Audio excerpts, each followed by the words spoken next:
Bismillah, Assalamualaikum warahmatullahi wabarakatuh. Perkenalkan, nama saya Isla Mutahira Mardi dari Program Studi Pendidikan Agama Islam dengan NIM 2402010023. Di sini saya akan memaparkan mengenai kebijakan Belanda terhadap Islam pada awal abad ke-20.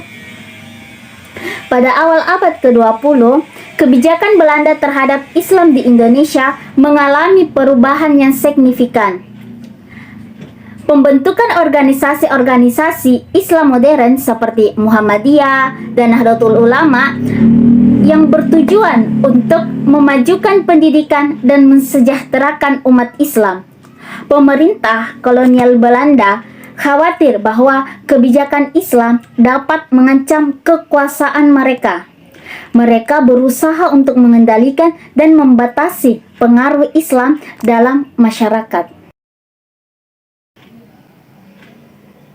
Nah, yang pertama yang akan saya bahas mengenai bentuk-bentuk kebijakan Belanda. Pada awal abad ke-20, kebijakan Belanda terhadap Islam di Indonesia memiliki beberapa bentuk utama yang mencerminkan kekhawatiran dan upaya mereka untuk mengendalikan pengaruh Islam. Bentuk-bentuk kebijakannya yang pertama adalah pengawasan dan pembatasan kegiatan keagamaan, yang dimana pemerintah Belanda melakukan pengawasan ketat terhadap kegiatan keagamaan umat Islam. Mereka mengeluarkan peraturan yang mengatur pelaksanaan ibadah seperti ibadah haji, dengan tujuan untuk membatasi dan mengendalikan mobilitas umat Islam. Yang kedua adalah pengendalian pendidikan Islam. Pemerintah Belanda berusaha untuk mengendalikan kurikulum dan isi pendidikan Islam. Mereka mengawasi sekolah-sekolah dan madrasah-madrasah Islam dan berusaha untuk memastikan bahwa pendidikan yang diberikan tidak mengancam kekuasaan kolonial. Yang ketiga adalah politik Islam Snok Hagronyo. Snok Hagronyo, seorang penasihat pemerintah Belanda, memiliki pengaruh besar dalam merumuskan kebijakan terhadap Islam. Ia membedakan antara Islam sebagai agama dan Islam sebagai kekuatan politik. Kebijakan ini mengarah pada upaya untuk memisahkan umat Islam dari keterlibatan dalam politik sambil memberikan ruang terbatas untuk praktik keagamaan. Yang keempat adalah netralitas agama yang bersyarat. Secara resmi, pemerintah Belanda menyatakan diri netral dalam masalah agama. Namun, dalam praktiknya, mereka cenderung mendukung kelompok-kelompok Islam yang dianggap moderat dan kooperatif, sambil menekan kelompok-kelompok yang dianggap radikal atau anti-kolonial. Yang kelima adalah pembatasan dalam bidang hukum Islam, yang dimana pemerintah kolonial Belanda juga turut serta dalam pembatasan hukum Islam yang berlaku di Indonesia. Nah, selanjutnya saya akan membahas mengenai dampak dari kebijakan Belanda. Dampak dari kebijakan Belanda yang pertama adalah pembatasan aktivitas keagamaan. Pemerintah kolonial Belanda merasa khawatir bahwa Islam dapat menjadi pemicu perlawanan terhadap kekuasaan mereka. Kekhawatiran ini terutama terkait dengan potensi hubungan umat Islam Indonesia dengan dunia internasional dan gerakan pan-Islamisme.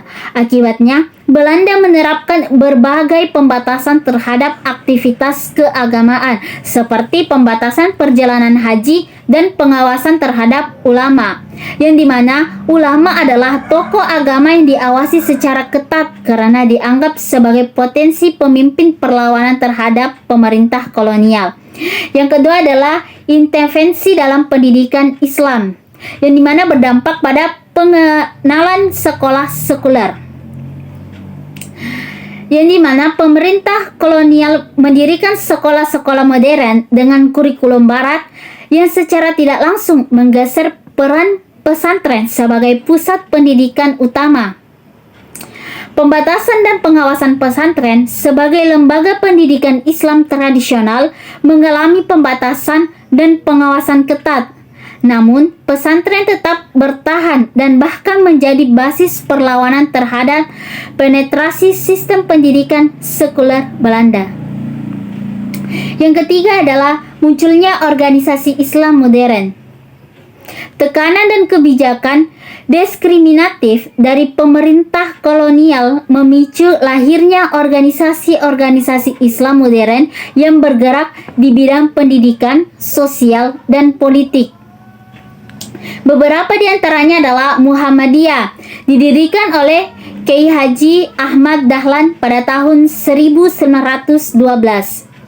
Muhammadiyah bertujuan untuk mereformasi pendidikan Islam dan melawan penindasan budaya yang dilakukan oleh kolonialisme.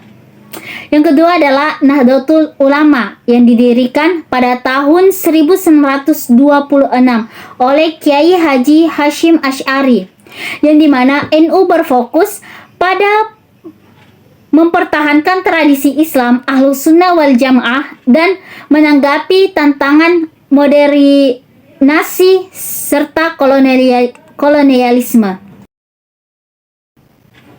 Nah, kesimpulan dari materi tadi yang saya paparkan mengenai kebijakan Belanda terhadap Islam pada awal abad ke-20 adalah Belanda menerapkan kebijakan yang sistematis untuk mengontrol Islam di Indonesia.